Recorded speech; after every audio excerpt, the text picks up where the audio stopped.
Hi, I'm Dave from Thomas Jacks, and this is the brand new thermal rifle scope from Pixra. There's 4 models in the range, but today I've got the entry-level P435, which is under 1,500 quid, and the top of the range P650, just a snip over 2 grand. They're very well equipped, but let me show you exactly what you get side by side in this comparison test in a field of sheep. Now, you're more likely to want one of these thermal scopes in low or no light for controlling more camouflage species that might be a problem for wildlife or farming.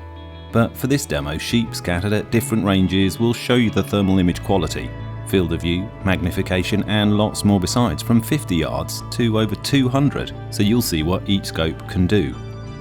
So that turns it on, and that starts filming up to 64 gigabytes of video.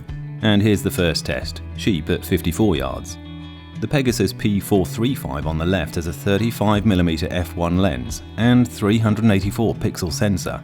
On the right is the Pegasus P650. Its larger 50mm f1 lens lets in more thermal information for its bigger 640 pixel sensor to give you more detail. And while the P650 has a slightly smaller base mag, it does have a wider field of view, useful for acquiring a target and making sure your shot is safe. We'll come back to magnification, but as well as white hot, you've got 5 other different colour palettes to choose from, all at the tap of the colour palette button on the control near your eye.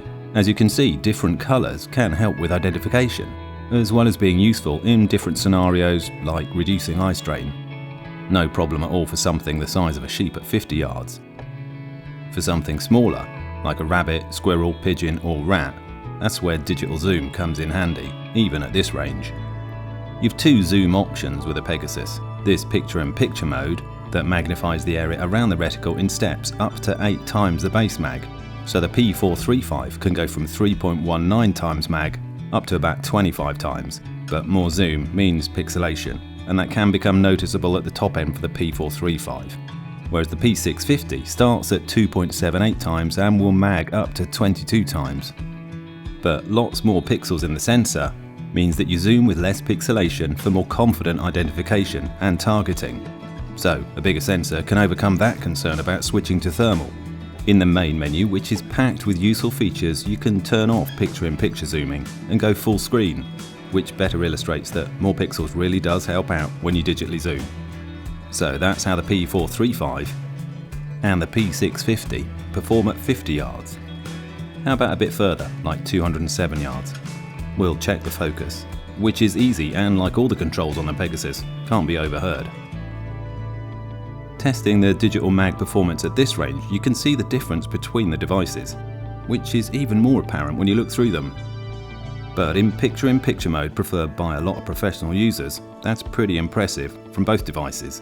Now there's a separate video on zeroing the pics for a Pegasus, but I'll end this video by showing you the reticle options, against a sheep at 75 yards this time.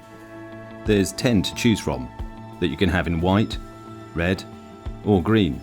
Of course they're IP67 waterproof, they all have 50mm of eye relief and a 1440 by 1080 OLED display, and as well as a large internal rechargeable battery.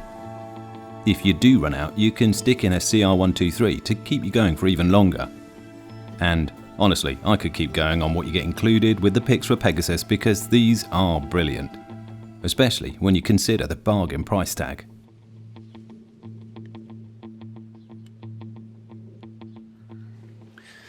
So that's the Pegasus from Pixra. If you'd like to find out more details, visit tj-fieldsports.co.uk, or for more videos like this, subscribe. I'm David Thomas Jacks. Thanks for watching.